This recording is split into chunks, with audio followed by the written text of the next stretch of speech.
This is the Live Well and Thrive podcast, hosted by Michael Torchia, health and wellness expert. It's time to shape up, America. Hi, it's Mike Torchia, and welcome to Live Well and Thrive. I have an exciting guest. She's got some stories you're not going to believe. This is Lisa Hoyle. She's been a stunt woman for over, I think, 30 or even 40 years now, right? 34. 34 years. Yeah. Stunt woman and stunt coordinator. And she's going to tell you the inside story of what it's like to be in that world. So, Lisa, welcome to the show. Thank you. Thanks for having me. So, when did this all start? Was this something you started like in the late teens or 20s? When did you start getting into stunt work? Well, I got into stunt work in 1991. Prior to that, as a kid, I was a competitive gymnast, and then I got involved in a community youth circus in Redlands, California, which is where I grew up. It's the oldest community youth circus in the world, and I fell in love with circus. I was like, Mom, I want to do circus because I went to see the show. She's like, well, it's either gymnastics or circus. I'm like, circus. So I continued with that. When I was in college, I started teaching at the circus, became the assistant director, and then my hand balancing coach from when I was 10 years old came into the circus, and he pulled me aside and said, listen, my wife and I are investing in equipment. We'd love for you to come and train and perform with, it was called the American Acrobats. So I started doing that. I became a professional flying trapeze artist.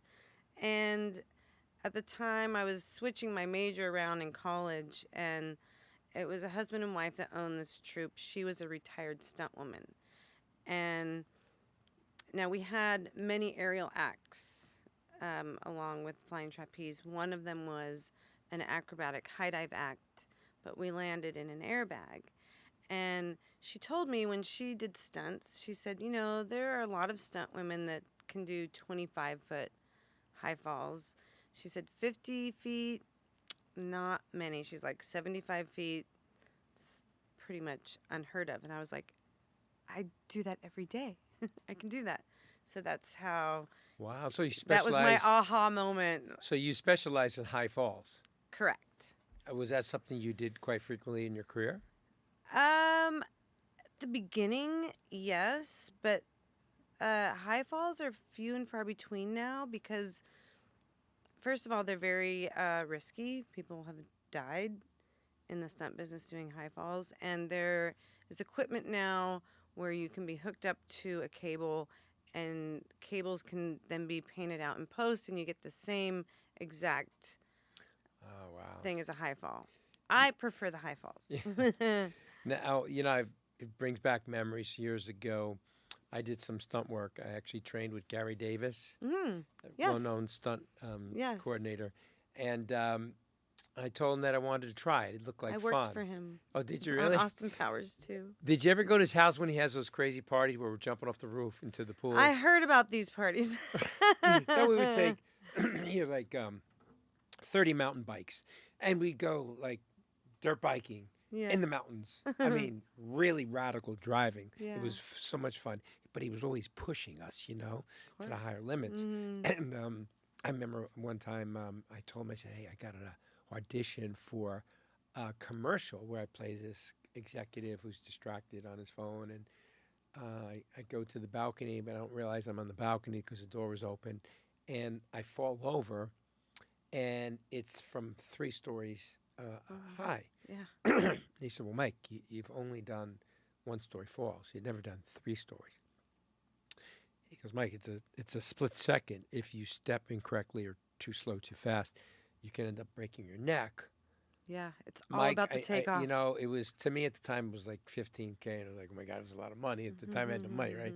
So he goes, Mike, it's not worth it. Because then he showed me all the broken bones.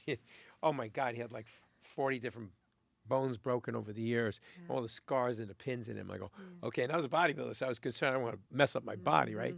So I passed on it. So one of the other guys I know took the role that I was going to take. He ended up misstepping, and he's a paraplegic to this day. And it was like a sign from. God, like, wow. And Gary really looked Ooh. out for me because he told me, Mike, Yeah. this is what you got to be aware of. Yeah. So I understand how rough it is Yeah. and how at times, no matter what, people don't realize you signed waivers, correct? So you can't go after anybody and sue. Like if you got in a car accident, you're done. Correct. What you make is make, right? Yeah, it's it can be a little nerve-wracking when I drive up to set and there's an ambulance there. I'm like, ooh. And that was the case when I did a 93-foot high fall for Charlie's Angels, the movie.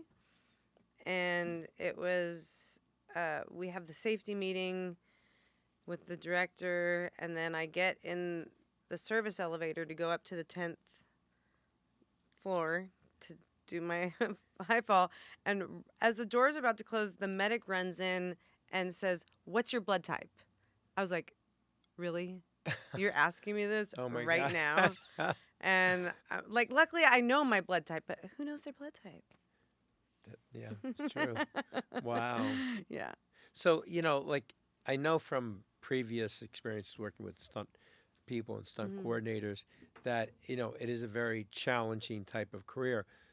What type of conditioning did you do, training physically, for the body to prepare yourself for the stunts? Well, when I first got in the business, was fresh out of training 4 days a week, 6 hours a day, doing trapeze and all my aerial work. So I came in already in shape. But then I remember I got a membership to, let's say, 24 Hour Fitness. I went in and was like, I don't know what to do. So then I discovered Pilates. That, to me, felt familiar to what I had been doing. My body was like, ooh, I like this. So I've been doing, and I like that it strengthens and lengthens your muscles. So doing stunts, I might get thrown over this table. Well, if my foot lands over here, I'm not going to pull a hamstring because I'm flexible from Pilates. I also do a rebounder every day, which is trampoline. It's really good for your lymphatic system. It's just really good for you, period. I bounce for an hour every day. I've been doing that for about 20 years. And then weight training. Fantastic. Yeah. I guess with the weight training, it builds the power and strength. Yeah. That way I can be ready for anything. Even down to like having calluses. Because what if I have to hang off, which I've had to do? Okay, you're going to have to hang here for a long time. Like, oh, good thing I have calluses. So just little things like that. And have that grip strength, too. Yeah. The forearm work and Yes. so on.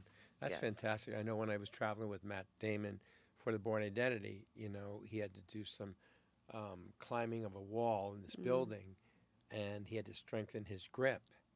Because there were scenes where you really couldn't do anything except for he's got to be able to pull himself up. Yeah. So I did a lot of forearm training, so he'd be able to grip on and not slip, because it was a brick building. We were shooting in a scene in Prague where he had to get into this building. So he actually had to climb the wall, and the stunt coordinator showed how to properly climb the wall, get over the balcony, and so on.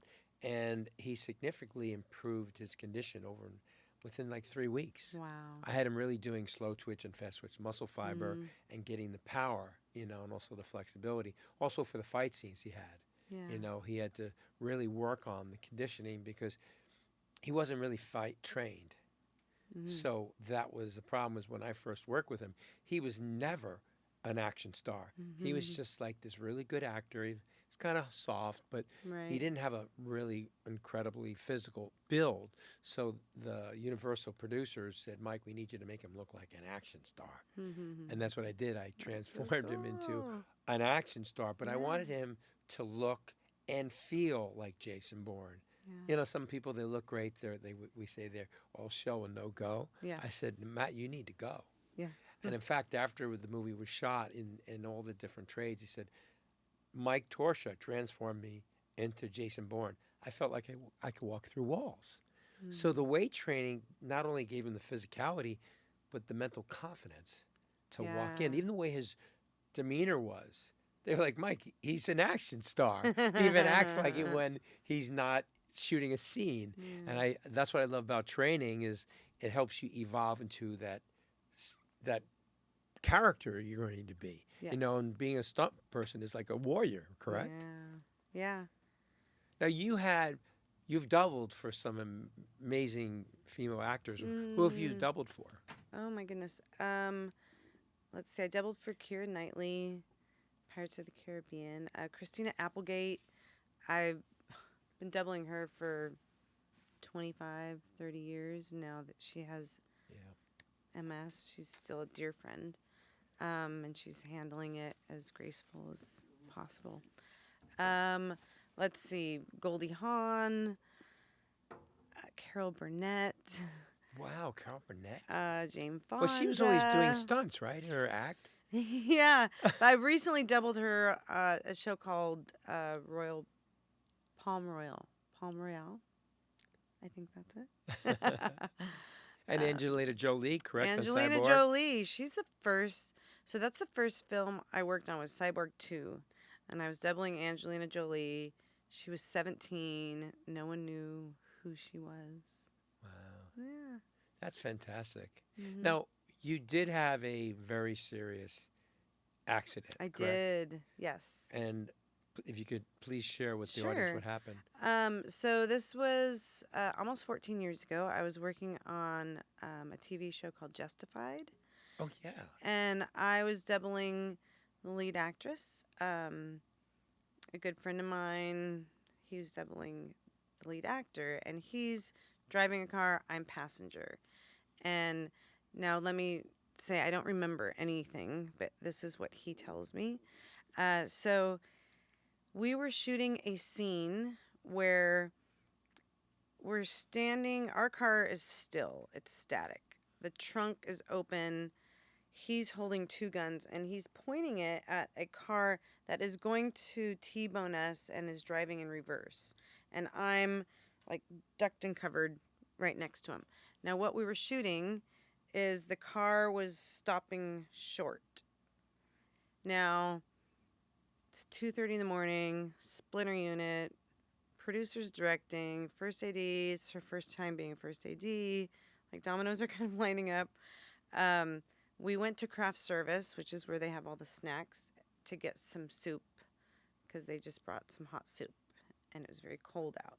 Now, we were at Santa Clarita Studios, craft service, we're in the production office. We're shooting literally right outside the door in the parking lot. And while we were at craft service, they held a safety meeting. Now, a safety meeting is where the first AD describes the scene that's going to happen, points out the people involved in this scene, which would be myself and Alan Robinson. They didn't invite us to the safety meeting, which still is mind-blowing to me. So we go to shoot the scene, which we're given no indication that anything has changed. Now the car, he's not stopping short. He's hitting the car that we're standing next to. Well, Alan has the eye line. I don't have the eye line, so I don't see it coming. He was able to jump out of the way. He said he turned around, saw me, and just yelled, "Oh my God, help." He said, "You were on your back, eyes dilated, foam coming out of your mouth, and brains on the asphalt." Oh my God. So I had an open skull fracture, which thank goodness it was an open skull fracture because then the swelling had somewhere to go. Yeah. And I was 7 miles from a trauma center, which was Henry Mayo. Now, when I got to the hospital, I was a Glasgow score 1, which it's on a 1 to 10 scale. 1 is like you're not responsive to anything. They brought in the chaplain and had my family say goodbye. They're like, she's goner. And I miraculously survived. I mean, the doctors told my family 1 in 10,000 people would survive this accident. 1 in a million would have a full recovery. I'm like, I'm 1 in a million. I mean, we're all 1 in a million if you think about it. So tell me something. Yes. Did they use that scene in the movie, in the series?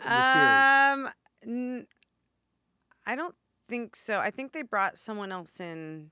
Or, I don't know. That's a good question. I should know the answer. You went through all that Right? crap. I mean, it know. probably would have looked great on camera, right? That looks so real. You look real.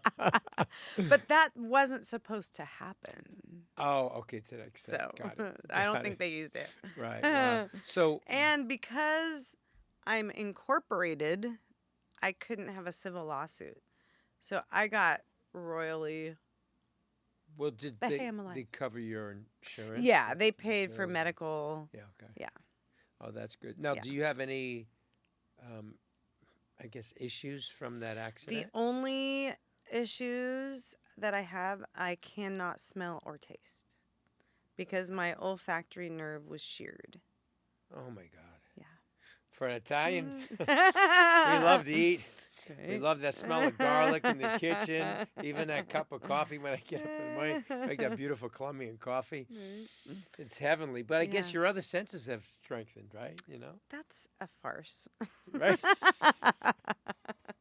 So you actually can't taste food when you eat. I can taste a little bit of sweet and a little bit of salty. Oh, wow. I can't taste any flavor. So I just get different variations of So you just sweet. eat for the purpose because you're not enjoying it, right? To me, it's just fuel.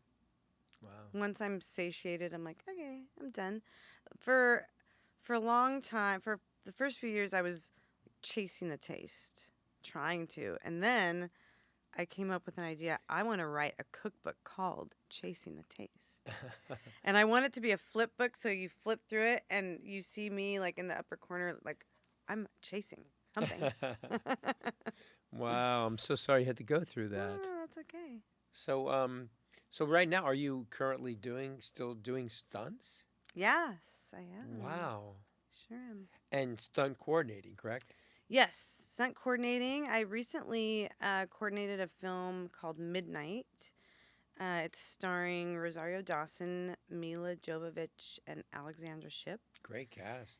Oh, it was so much fun. Yeah, it went really well. How was it to work with them? They were just amazing. Alexandra Shipp, she is. I'm like, I gave her like a Stuntwomen's Association hat. I'm like, you're a stunt woman now. She Wow. was so good. So They were all great. We just got to spend, when it comes time to fight, it was a lot of fighting. You have to have rehearsal time with your actors. Well, if they're in another country or working on other projects, sometimes it's hard. So we were able to spend a lot of time with Alex. now, when they were doing, I guess the scenes, Mm-hmm. did they have a stunt double or actually? Yes. Oh, they did. Okay. Yes, we Right. did. Because for the very dangerous stunts, correct? Correct. But the Yeah. fight scenes they were doing. Yeah. Yeah. They did a Wow. lot of it. But when it's like, okay, Mila, we're going to throw you through this wall. Just kidding. It'll be your stunt double. Now, I did see an article about the last John Wick. There was a stuntman doing the scene with the motorcycle chase. Mm-hmm. He actually got killed. From what I read, that it was, it was in the tunnel. They were going after Keanu and he had a motorcycle. Apparently, something went wrong. Yeah. So I know how you risk your life every single day. Yeah. There have been. So, as far as what I do, like, do everything? I always say I do everything but horses and motorcycles. Because I didn't grow up on horses or motorcycles. I know stunt women that's what they do. So I would refer them, turn the job over to them instead of, because that's one of the worst things you can do as a stunt person is take a job that you're not qualified to do. Yeah. And then you get there and because stunt people don't have agents. It's all reputation based. So if you take a job that you're not qualified to do, word gets out that, she didn't do a good job. Well, when I was dabbling in the stunt world, Gary would just call me up, or another stunt person would call me up that I work with, and we were like a family. Like, hey, I got a gig. You want to do the blah, blah, blah, like the burn or whatever. Yeah. A burn is when you set on fire, Yeah. which I always turned down.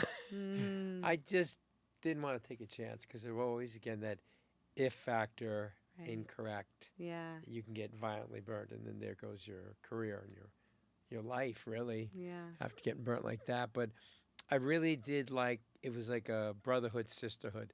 We're always calling each other up saying, hey, I got a gig. Are you available? You know, so it Yeah. was a different community, stunt Yes. people than actors. It's a very tight. It's a very tight family. I'm a member of the Stuntwomen's Association of Motion Pictures. Yeah. It's pretty much you have to be sponsored, voted in. There's prereqs to get in, and we're a group of 30 something ladies, and it's kind of like the elite, you know. Yeah. But like you said, it is a family. In fact, I just recently did a Zoom with my physical therapist when I was in the hospital. I was in the hospital for 3 months. So ICU at Henry Mayo, and then I went to Casa Colina, which is like a rehab hospital. So I did a Zoom with my physical therapist. She had a bunch of students. And I just lost my thoughts of what I was telling you. I blame that on my brain injury. I'm just kidding. Don't worry about it. You got to pass on that one. Yeah. But, do you know Pee Wee? Of course. Okay. So Pee Wee and I grew up in the same town, Westchester County, Yeah. in New York. And he was a bodybuilder like myself. Mm-hmm. And then, I guess I came out here first. And then he got out Yeah, here. it's funny that his nickname is Pee Wee because he's so big. Right? But his last name is Piemonte. So Yes. Yes. So, I heard he got into stunts. So now, like 20 years later, I had been training Joel Schumacher, the director, Mm-hmm. and he said, "Mike, I need to have more well-built men in the scenes where the stunts are, and you'd be perfect."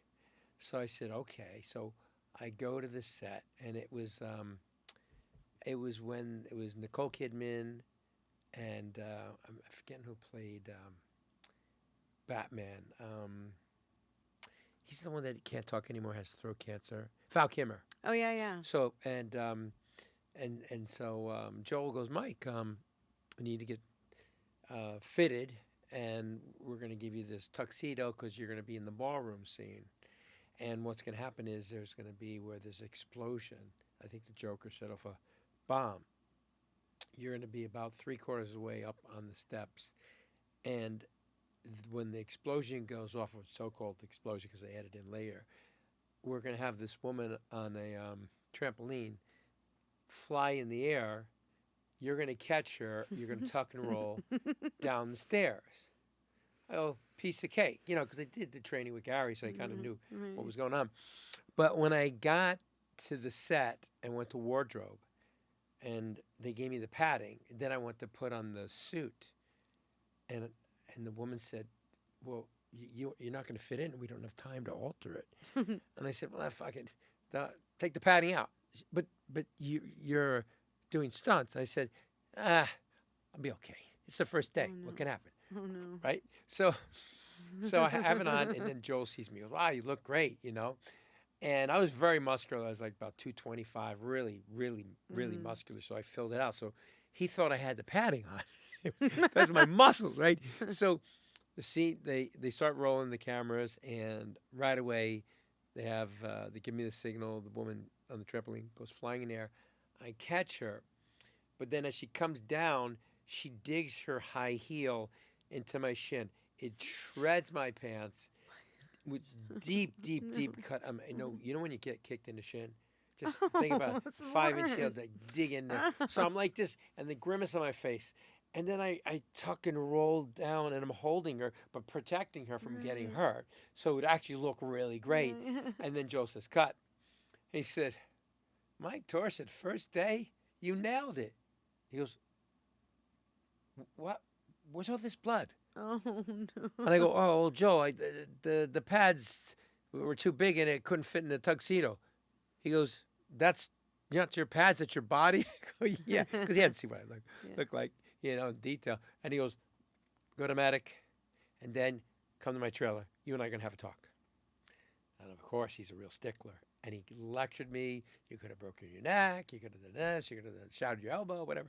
And of course, I always wore my pads after that. But I'll never forget the very first day, but he said the grimace, they kept it in the scene too. He said it was so realistic.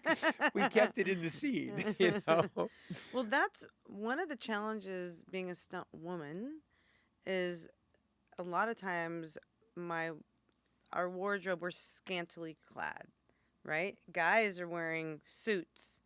They're cops. They're, where we're in mini skirts. So we don't get to wear pads a lot. But what I use is bubble wrap. I've used bubble wrap before. Like I'm wearing a mini skirt, right? Like sleeveless tank. And the stunt was, I get a call from Ernie Orsatti. Yeah. Says, you're doing a stair fall. Great, stair fall. So I get there. We go to block the scene with the director. I'm doubling the actress. I forget her name. I think it was Cameron Richardson. Anyway, I'm standing at the top of the stairs, and the director says, I want her to be like a redwood tree that just got chopped down. So straight legs and just face first. I'm like, okay.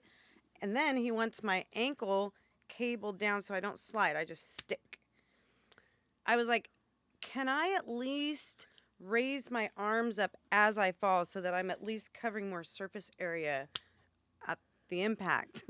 Yeah. And then we measured it so that my face landed in between the stairs.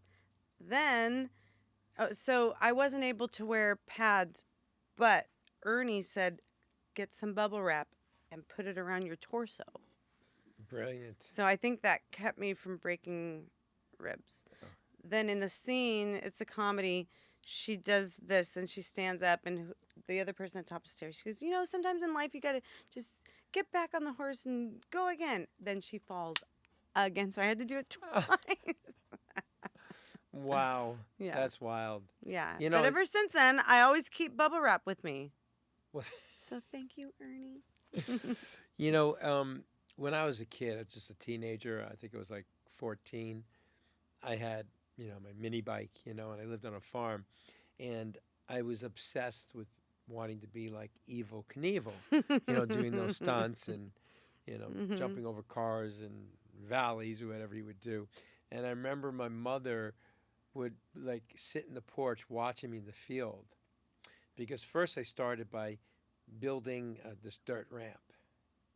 And then I had the other side was another dirt ramp, and I was just going like from here to there. It was nothing.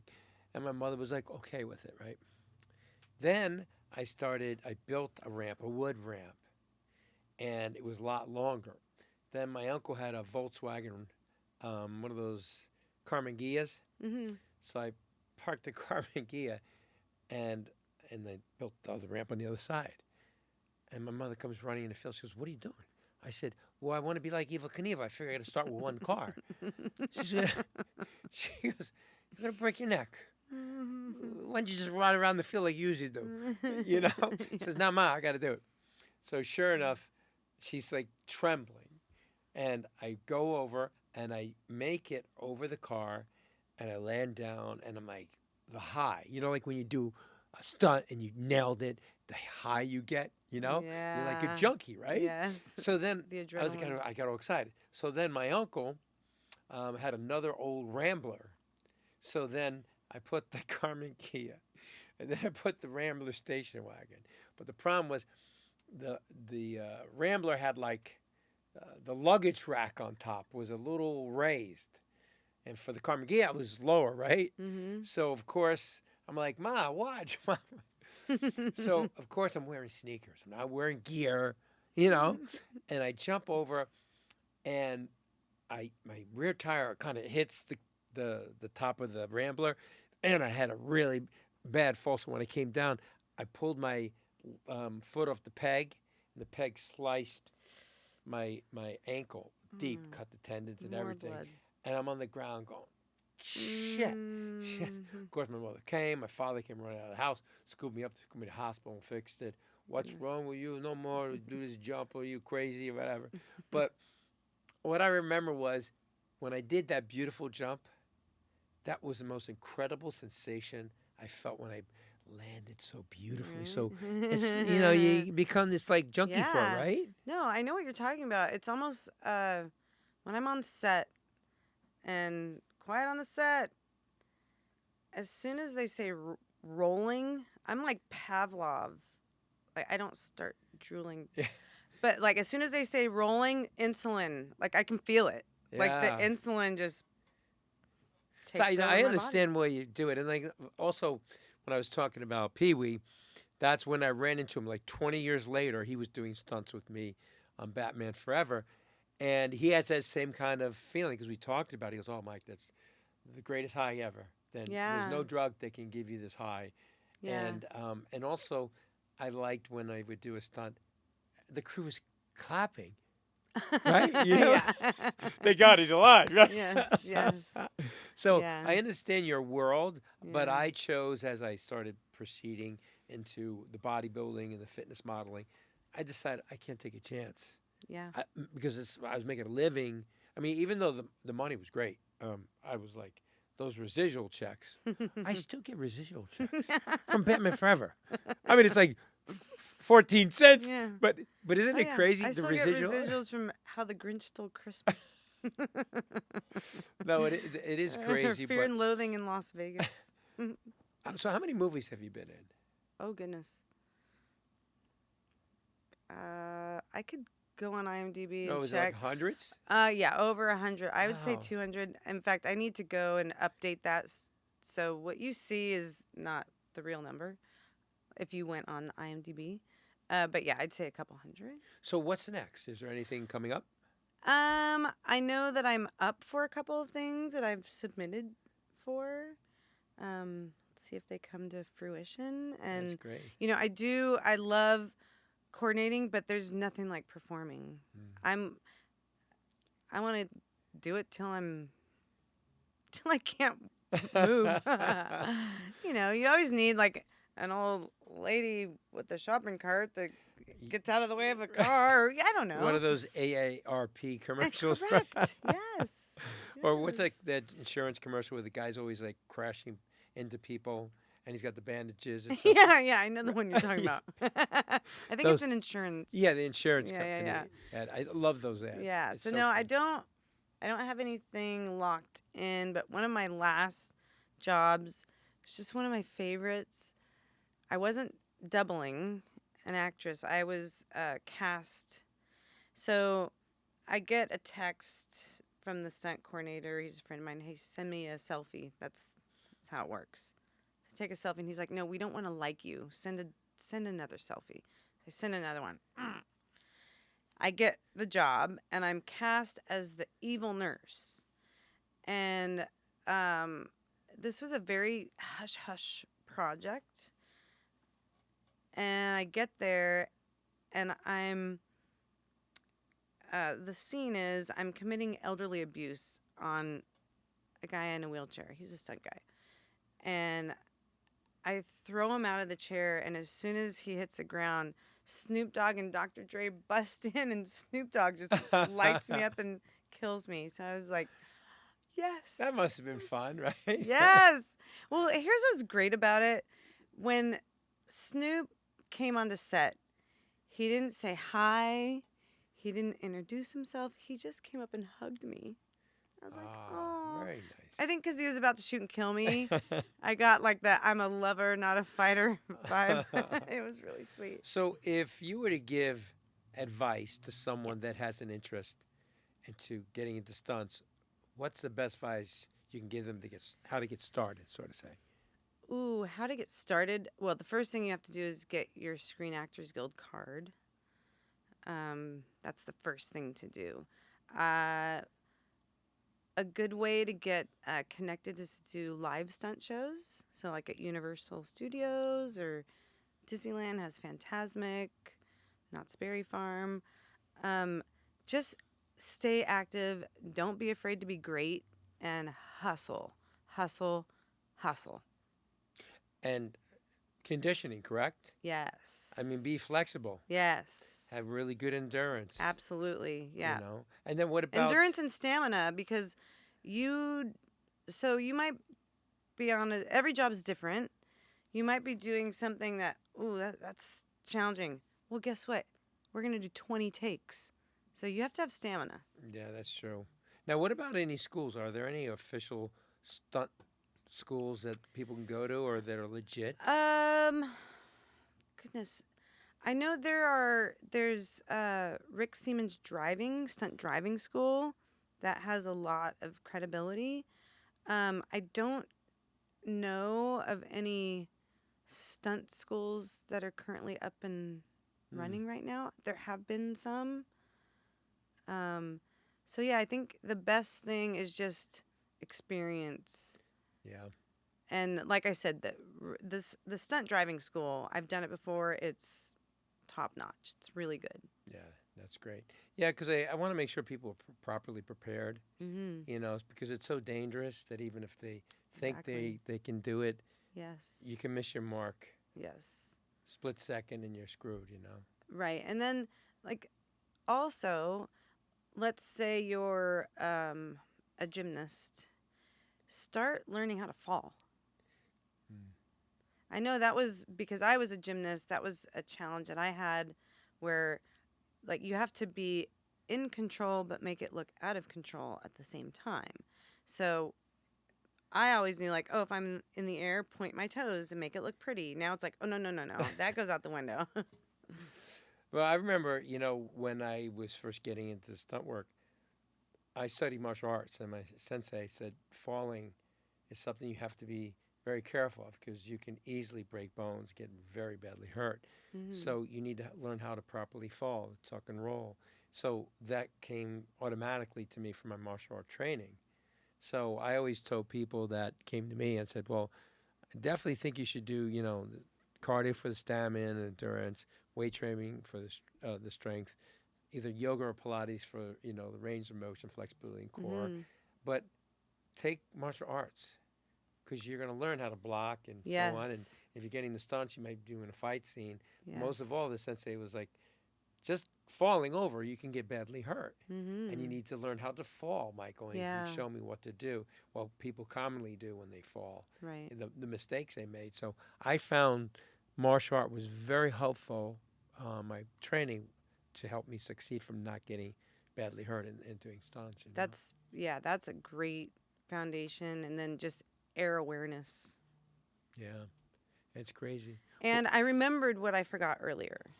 Okay. So, my physical therapist when I was healing, her name's Tammy Keller.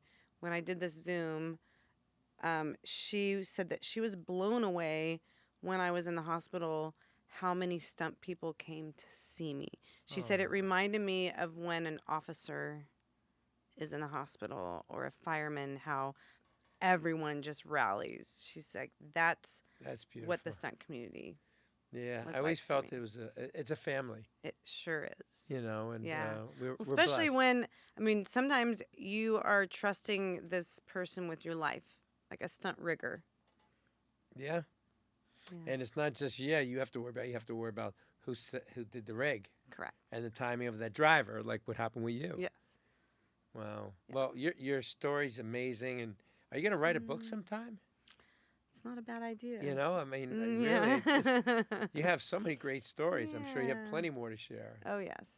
Well, I want to thank you for coming on today. Thanks for having me. It was a pleasure. Yeah. I want to thank the audience for watching, and if you have anybody you care about and they're thinking of getting into stunts, you need to share this episode.